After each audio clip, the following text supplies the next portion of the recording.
આપ જોઈ રહ્યા છો સ્પાર્ક ટુડે ન્યૂઝ। નવસારી શહેરમાં પૂર્ણા નદીના પાણી પ્રવેશ્યા છે। શહેરના ભેંસત ખાડા વિસ્તારમાં પાણી ભરાવાની શરૂઆત થઈ છે। ભેંસત ખાડા વિસ્તારના 50 થી 60 ઘરના લોકોને હાલાકી પડી છે। પૂર્ણા નદીની સપાટી ભયજનક સ્તર પર એટલે કે 23 ફૂટે પહોંચી છે। શહેરના રિંગ રોડ, ગધેવાન, મચ્છી માર્કેટ સહિતના વિસ્તારોમાં પાણી ભરાવાની શરૂઆત થઈ છે। આજ રોજ ઉપરવાસમાં ભારે વરસાદ તથા સ્થાનિક કક્ષાએ વરસાદના કારણે નવસારી શહેરમાં આવેલ નીચાણવાળા વિસ્તારમાં પાણી ભરાવાનું ચાલુ થઈ ગયેલ છે। અત્યારથી કુલ 45 જેટલી ટીમો નીચાણવાળા વિસ્તારમાં પાણી ભરાવાના કારણે અસરગ્રસ્તોને લોકોને સુરક્ષિત સ્થાને પહોંચાડવા માટે હાલમાં સક્રિય છે। અત્યારે તમામ લોકોને વિનંતી કરવામાં આવે છે કે જરૂર જણાય સુરક્ષિત જગ્યાએ ખસી જવા વિનંતી છે। નવસારી શહેરનો નીચાણવાળો વિસ્તાર એટલે અમારો ભેંસતખાડા માછીવાડ વિસ્તાર।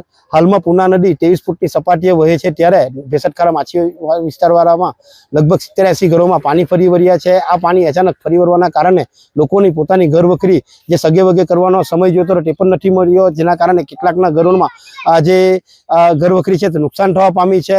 આટલી પરિસ્થિતિનું નિર્માણ થવા બાદ તંત્ર દ્વારા કોઈ પણ કામગીરી કરવામાં આવી ન હતી। વારંવાર રજૂઆત કરવા છતાં અત્યારે માત્ર તંત્ર આવ્યું છે પટ્ટી બાંધવા માટે, એના સિવાય બીજી કોઈ પણ આગમચેતીના કોઈ પ્રકારના લોકોને સૂચના ન આપવાના કારણે ઉપરવાસમાં હજુ જે પાણી છે તે પાણીની આવક હજુ બાકી છે। ત્યારે કેટલુંક પાણી આવશે તે બાબતે લોકો ભયના ઓઠાએતર આવી ગયા છે। ખરા અર્થમાં કહું તો લોકો હાલમાં ભગવાન ભરોસે હોય તેવી સ્થિતિનું નિર્માણ થયું છે।